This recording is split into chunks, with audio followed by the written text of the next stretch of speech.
और इस तरह से जब इस सत्य के सामने बैठेंगे, सत्य में प्रवेश करेंगे, तो हमारे 3 प्रकार के ताप जिसकी हमने कल व्याख्या की है, दैहिक, दैविक और भौतिक, तीनों तापों को नष्ट करें।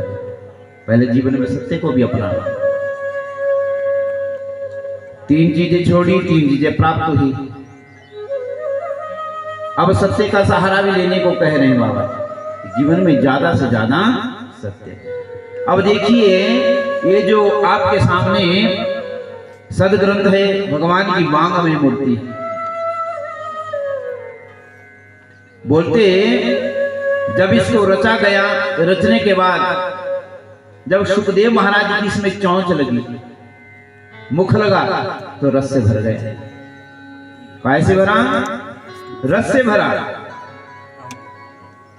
बोले कैसे? किन्निगम कल्पतरोर्गलितम फलम शुकमुखादमृत द्रव संयुतम कि पीबतम भागवतम रसमाल्यम मुहुरहो रसिका भूवि भावुका। अगर इसमें सुखदेव जी का मुख लगा, बोले सुखदेव, सुख बोलते हैं तोते को। तोता जो है जब किसी फल में चोंच लगाता है ना, या तो फल पहले ही पका होता है, या चोंच लगने के बाद वो फल पका। 2 ही कारण हो सकते, तीसरा कारण नहीं। या तो तोता उसी फल के ऊपर बैठता है जो पका हुआ रस से भरा हो, या फिर चोंच लगने से वो रस से भर जाता है। अगर ये रस से भरा है तो यहां पर व्यास महाराज जी लिख रहे हैं कि मुहुरहो रसिका भूवि भावुका, किसको पियो। क्या करना है? बोले पीना है।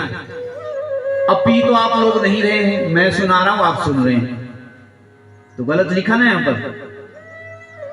पीने की बात गलत आई कि नहीं आई? अगर इसको पीना होता तो जिस तरह पानी पीते उस तरह पिए। मैं यहां से बोल रहा हूं और आप सुन रहे हैं, यही कर रहे हैं कि कुछ और कर रहे हैं? सुन ही रहे कि नहीं? तो यहां पर गलत बात लिख दी, पीवतम भागवतम रसमाल्यम मुहुरहो रसिका भूवि भावुका। यहां होना पीवत की जगह में होना था क्षीणो भागवतम, ये सुनना चाहिए। ऐसा ही है, यहां पर सुनने की बात है। मैंने आपको सुनाया, आपने सुना, अब पीने की बात कहां से आ गई?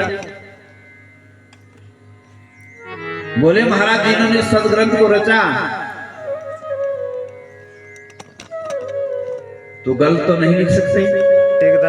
अगर ये रस से भरा है, रस को पिया ही जाता, हमारा सुनना नहीं जाता। बोले कैसे? बोले एक संत जो एक मेले में गया, ध्यान दीजिए कथा।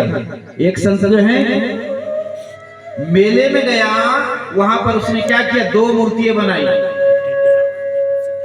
दोनों पीतल की मूर्ति। एक का मूल्य था 500 रुपए, एक था 1000 रुपए। ठीक है? एक मूर्ति का मूल्य है 500 रुपया, एक मूर्ति का मूल्य है 1000। परंतु मूर्ति नबी के मार्ग।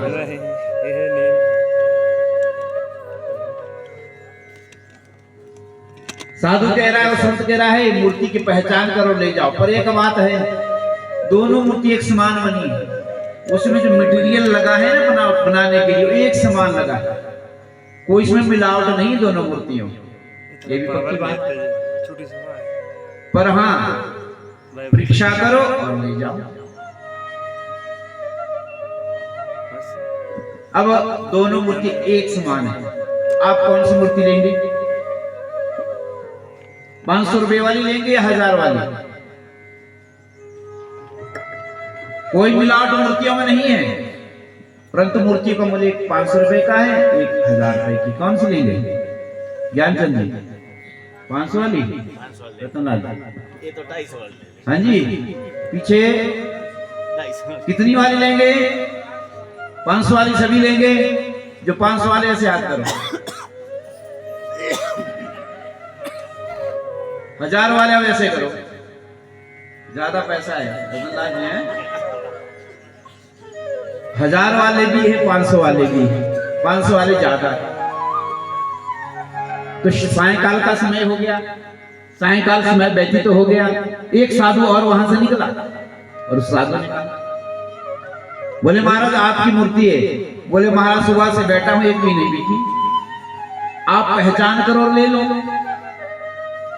बोले एक 500 रुपए की है, एक 1000 रुपए की है। उसने पहले तो 500 रुपए वाली मूर्ति को उठाया, एक तिनखा नीचे से उठाया और कान में डाला।